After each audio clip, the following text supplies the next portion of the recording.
우리 하나님의 말씀 같이 보겠습니다. 신약 성경 누가복음 12장 49절 말씀부터 우리 59절 말씀까지, 누가복음 12장 49절 말씀부터 59절 말씀까지 우리 한 절씩 교독하겠습니다. 내가 불을 땅에 던지러 왔노니 이 불은 이미 붙었으며 내가 무엇을 원하리요?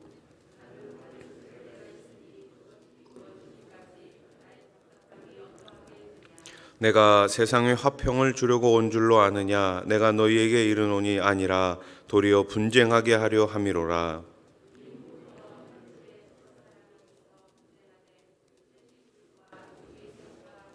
아버지가 아들과 아들이 아버지와 어머니가 딸과 딸이 어머니와 시어머니가 며느리와 며느리가 시어머니와 분쟁하리라 하시니라.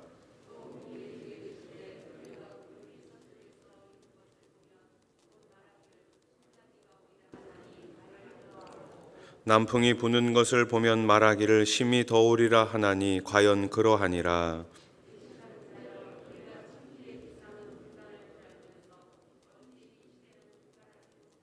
또 어찌하여 옳은 것을 스스로 판단하지 아니하느냐?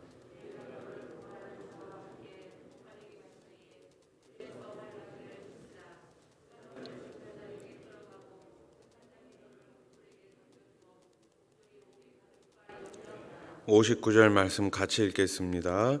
내게 이르노니 한 푼이라도 남김이 없이 갚지 아니하고서는 결코 거기서 나오지 못하리라 하시니라. 아멘. 그리스도인들은 언젠가 주님 앞에 서게 될 날을 생각하며 늘 깨어 있어야 합니다. 그런데 사실 우리 모두는 죽음이나 또 예수님의 재림을 의식하며 살아가지 않는 경우가 더 많이 있지요. 분명 우리의 죽음이 계속해서 다가오고 있습니다. 예수님 다시 오실 날도 다가오고 있죠. 그러나 이것을 늘 인식하며 사는 그리스도인들은 많지 않습니다. 초대교회 성도들 역시 마찬가지였습니다. 오늘 본문은 예수님의 말씀을 통해 재림이나 종말이 멀리 있다고 여기며 안일하게 살아서는 안 된다고 강력하게 경고하고 있습니다. 우리 49절 말씀을 먼저 다시 한 번 더 같이 읽겠습니다. 49절입니다. 시작. 내가 불을 땅에 던지러 왔노니 이 불이 이미 붙었으면 내가 무엇을 원하리요? 아멘. 자, 여기 49절에 보니까 뭐가 나와요? 불이 나옵니다. 불. 여기서 예수님께서 말씀하신 불은 앞으로 제자들이 받게 될 성령을 의미합니다. 그렇다면 이 말씀은 무슨 말씀입니까? 예수님께서 지신 십자가, 앞으로 지시게 될 십자가, 부활, 승천, 성령 감림을 통해 하나님의 나라를 세우실 시기가 임박했다라는 말씀입니다. 이제 곧 하나님께서 완성하실 그 나라, 예수님께서 십자가를 지시고 죽으시고 부활하시고 승천하신 이제 그 하나님의 나라의 완성이 거의 다 왔다라는 것이죠. 예수님은 이 시급함을 분쟁으로 비유해 오늘 말씀을 가르치고 계십니다. 복음이 선포되면 세상은 복음을 따르는 자와 거부하는 자로 나뉘어 분쟁이 일어나게 됩니다. 51절 말씀을 보십시오. 내가 세상에 화평을 주려고 온 줄로 아느냐? 내가 너희에게 이르노니 아니라 도리어 분쟁하게 하려 함이로라. 아멘. 이제 예수님께서 하나님 나라를 완성하시면, 죽음의 사망 권세를 이기시고 나면 이 땅 가운데 복음이 전파될 것이고, 그 복음을 받아들이는 자와 그 복음을 받지 않은 자들은 당연히 분쟁이 일어날 수밖에 없다라는 것이지요. 복음을 받아들이고 하나님의 자녀가 된 백성들과 복음을 거부하고 계속해서 사단의 노예로 살아가는 사람들은 이 땅 가운데에서 분쟁이 일어날 수밖에 없다라는 것입니다. 전쟁이 없을 때는 평안하게 시간을 보낼 수가 있습니다. 그러나 전쟁이 일어나면 누구도 편안하게 쉴 수가 없지요.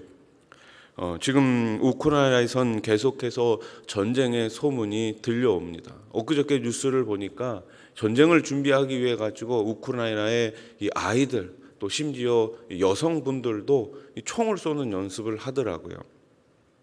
전쟁은 그 누구도 편안하게 쉬거나 안일하게 지낼 수 없게 만듭니다.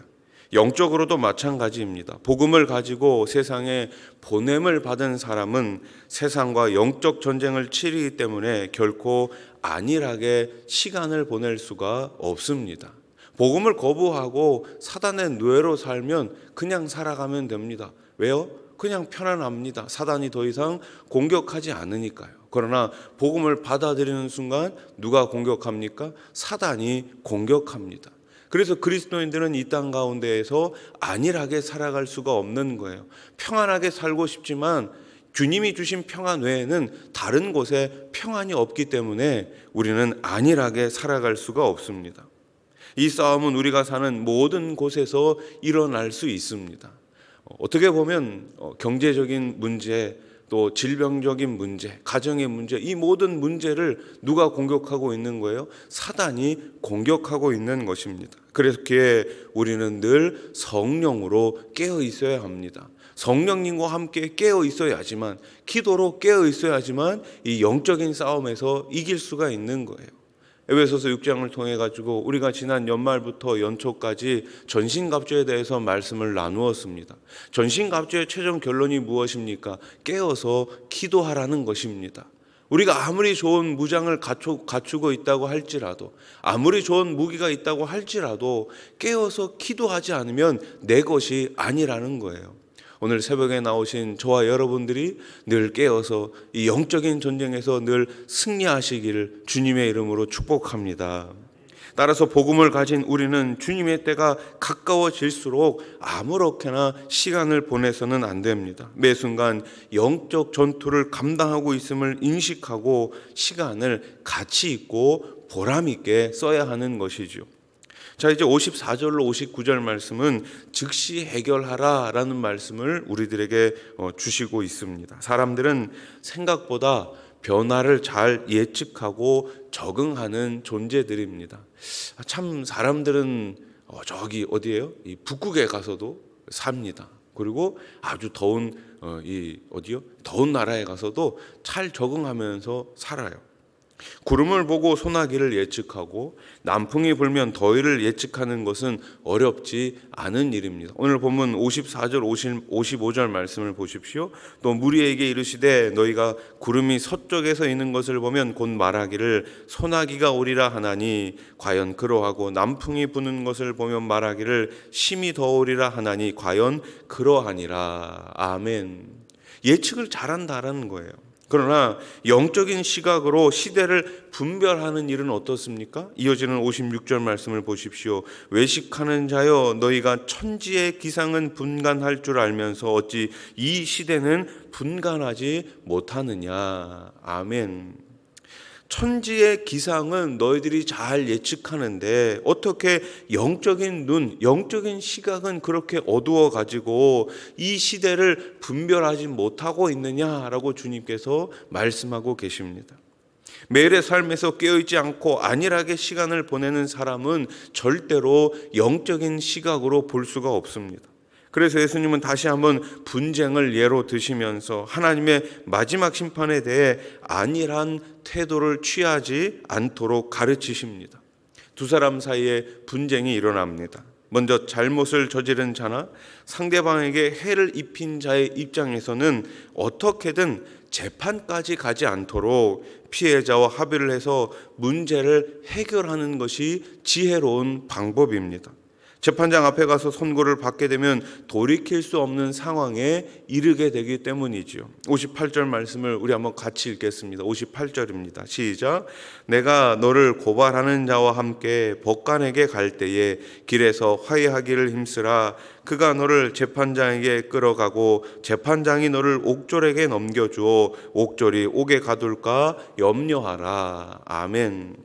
자, 무슨 말씀입니까? 너를 고발하는 자가 있다라는 거예요. 네가 뭔가를 잘못했기 때문에, 그러니까 이제 내가 잘못한 게 없으면 상관이 없는데 내가 잘못한 것이 명백하게 있으면 너를 고발하는 자가 있다라는 겁니다. 그러면서 법관에게 갈 때까지 뭘 하라는 거예요? 빨리 화해를 하라는 거예요. 그래서 이 법의 심판을 받기 전에 화해를 하고 잘못한 것이 있으면 변상을 해주고 뭔가 여기서 1차적으로 일을 끝맺으라는 것이죠. 이처럼 우리가 하나님 앞에서 죄를 지었다면 시급히 이를 해결하고 용서를 받아야지, 안일하게 차일피일 미루다가 최종 심판의 자리에 가서는 안 된다는 것입니다. 그리스도인들은 매일의 삶 가운데 언제 주님이 다시 오실지 모르기 때문에 날마다 자신의 죄를 살피고 주님 앞에서 정결한 자녀로 살아가며 하나님의 나라와 의를 구해야 하는 것입니다. 우리가 그래서 제일 기도할 때, 우리 대표 기도하시는 분들도 그렇지만 이 빼먹지 않고 기도하는 것이 있잖아요. 우리의 지난날의 죄, 알고 지은 죄, 모르고 지은 죄를 용서해 달라고 우리가 회개의 기도를 드리지 않습니까?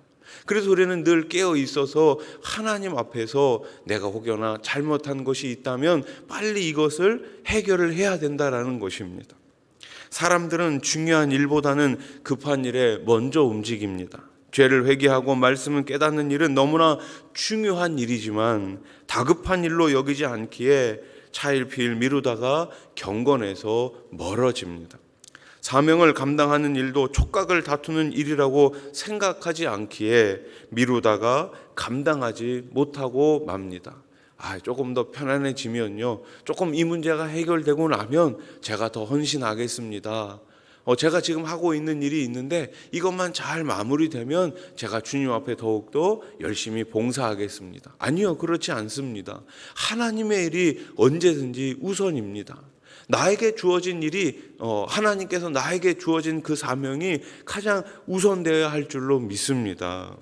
말씀을 정리하겠습니다. 우리 그리스도인들에게는 안일하게 있을 때가 아닙니다. 언제든지 우리는 안일하게 있는 것이 아니라 깨어 있어서 하나님의 말씀 앞에 온전히 순종하고 또 하나님께서 우리들에게 주신 성령을 힘입어서 매일매일 주님께서 주신 사명을 잘 감당해 나갈 수 있기를 소원합니다. 복음을 우리들에게 주셨습니다. 복음을 우리들에게 주신 이유는 우리가 이 복음을 가지고 이 땅 가운데 당당하게 힘있게 살기 위해서 주신 줄로 믿습니다. 우리 교회가 이 복음 가지고 세상 끝까지 복음을 증거하며 선한 사업을 위해서, 선한 사역을 위해서 힘있게 쓰임받을 수 있는 저와 여러분, 우리 수원아산 교회가 되기를 주님의 이름으로 축원합니다. 축원합니다. 기도드리겠습니다. 감사 헌금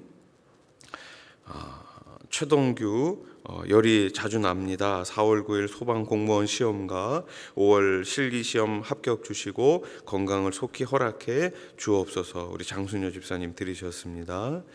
좋으신 하나님 아버지 감사합니다. 오늘 새벽에도 우리가 깨어서 주님 앞에 나오게 해주시니 감사합니다. 안일하게 있는 것이 아니라 우리들에게 주신 이 복음을 가지고 영적인 싸움에서 늘 승리할 수 있는 주의 백성들 되게 해 주시옵소서. 하나님 아버지, 우리 수원아산 교회가 주님께서 주신 사명을 잘 감당할 수 있도록 늘 깨어있게 하시고 늘 성령의 충만함을 우리 모든 성도들 가운데 허락하여 주시옵소서. 오늘 새벽에 귀한 감사 헌금을 올려드립니다. 사랑하는 아들을 기억해 주시옵소서. 하나님께서 하루속히 건강함을 더하여 주시옵소서. 열이 자주 난다고 합니다. 하나님께서 열을 낮춰 주시옵소서. 4월 9일에 있을 시험과 또 5월달에 있을 실기시험 가운데 우리 주님께서 지혜를 허락하여 주셔서 꼭 합격의 은총을 내려 주시옵소서.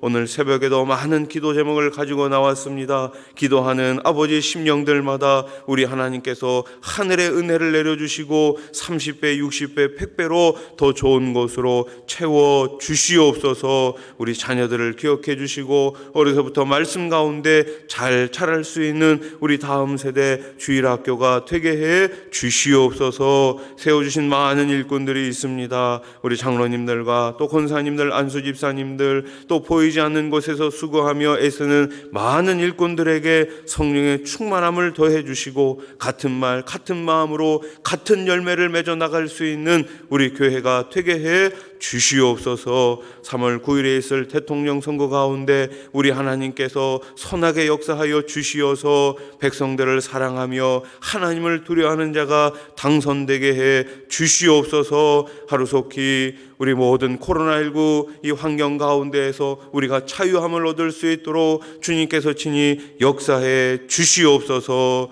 예배가 회복되게 하시고 신앙이 회복되게 하시고 특별히 우리 모든 선교사님들 가운데 성령의 능력을 덧입혀 주시어서 매일매일 복음의 확장이 있게 해 주시옵소서. 예수님의 이름으로 기도하옵나이다. 아멘.